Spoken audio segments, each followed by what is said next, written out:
প্রাচীন ভারতীয় তন্ত্রশাস্ত্রে বলা হয়, প্রকৃতির শক্তিকে ব্যবহার করে মানব জীবনের নানা সমস্যা সমাধান করা সম্ভব। এই শক্তি কখনো শুভ কাজে ব্যবহৃত হয়, কখনো অপকর্মেও প্রয়োগ করা হয়। তবে প্রকৃতপক্ষে প্রকৃতির শক্তি ব্যবহার করা উচিত শুধু মঙ্গল ও কল্যাণের জন্য। আজ আমরা এমন এক গুপ্ত তান্ত্রিক পদ্ধতি সম্পর্কে জানব, যেখানে তুলসী পাতা ও মাটি ব্যবহার করে নির্দিষ্ট ব্যক্তিকে নিজের প্রতি আকৃষ্ট করা যায় এবং তাকে নিজের ইচ্ছা মতো পরিচালিত করা সম্ভব হয়।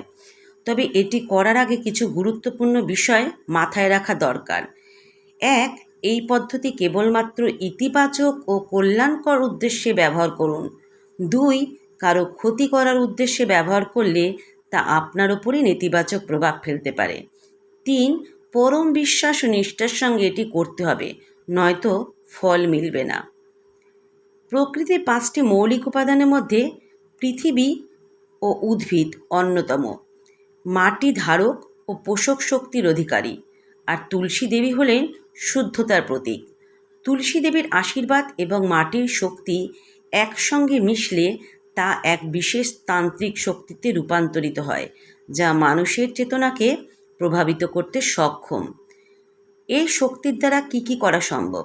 কারো মন জয় করা যায়, কারো রাগ বা বিরক্তি দূর করা যায়, প্রেমের ক্ষেত্রে কাঙ্ক্ষিত ব্যক্তিকে আকৃষ্ট করা সম্ভব, ব্যবসা বাণিজ্যে বা চাকরির ক্ষেত্রে ঊর্ধ্বতন ব্যক্তিকে নিজের প্রতি সহানুভূতিশীল করা যায়, শত্রুর ক্ষতি না করেও তাকে নিয়ন্ত্রণে রাখা যায়। এই গুপ্ত সাধনার জন্য প্রয়োজনীয় উপাদানগুলো কি চলুন জেনে নিই। এই বিশেষ শক্তিশালী তান্ত্রিক পদ্ধতি বাস্তবায়ন করতে কিছু নির্দিষ্ট উপাদান দরকার হবে। কি?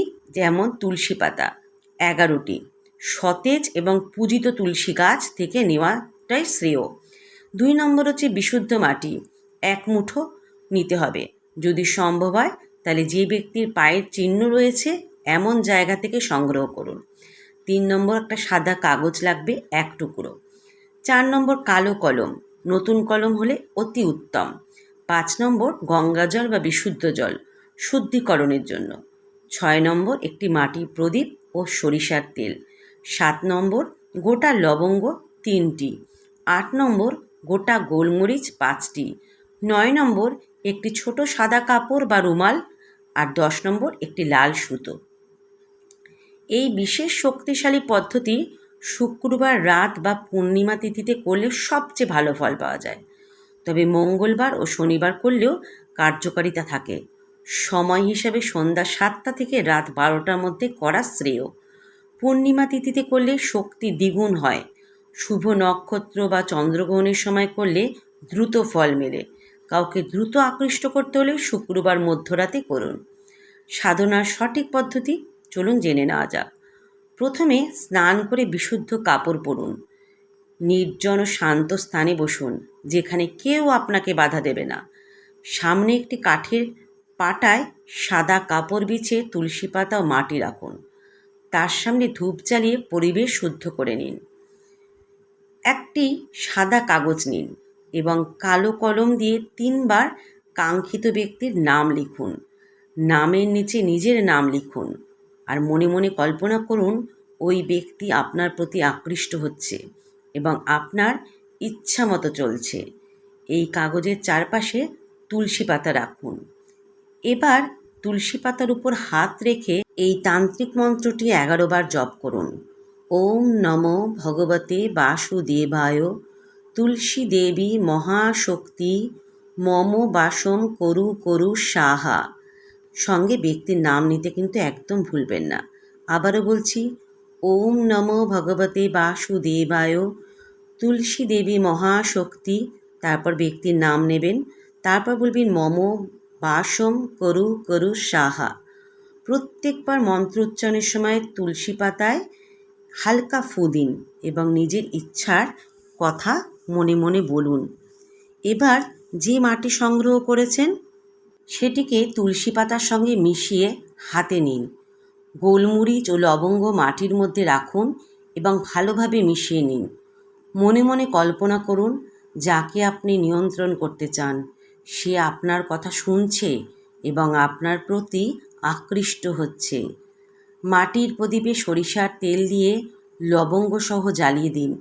প্রদীপের সামনে বসে 7 বার একটি মন্ত্র জপ করুন।